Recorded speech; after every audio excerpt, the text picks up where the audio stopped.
U yoqdan suzib o'tsa bo'ladi faqat.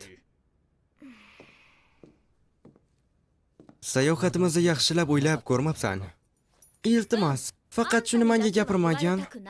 Grand Maestro bularni hammasini to'xtatishga va'da bergan, lekin mana 4 yil bo'ldi.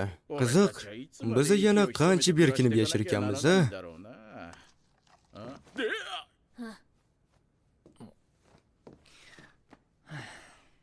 Oddiy ko'rgani qo'shmaydi.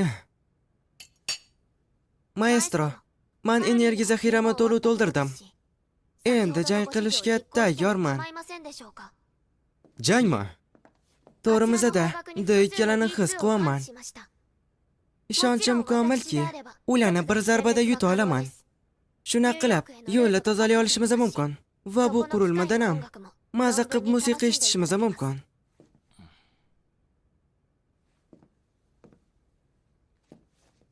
Yaxshi, olg'a. To'xtanglar. Bu qiz, bu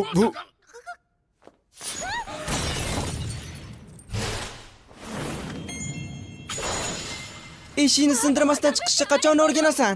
Nimaga uni to'xtatmading? Musiqa har doim men uchun birinchi o'rinda turadi. Bundan tashqari bu yo'lni to'sib turdi. Senga nimasi yoqmadi? Ahmoq! Qani to'xta, ahmoq, Kozetta!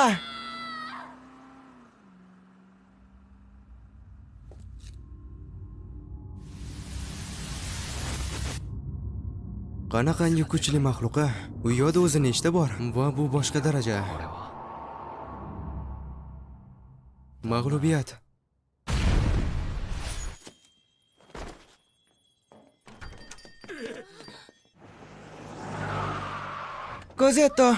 Kozetta, yaxshimisan? Ishdan chiqdim. Kozetta!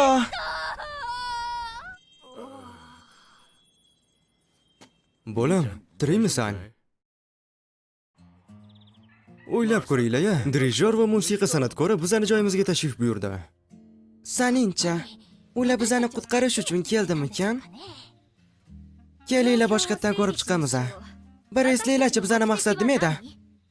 Musiqa ijro etish. Barchada ikkalani yo'q qilish. Albatta bunaqa emasdi, yaqin ham kelmadinglar. Nyu-Yorkka borishimiz kerak.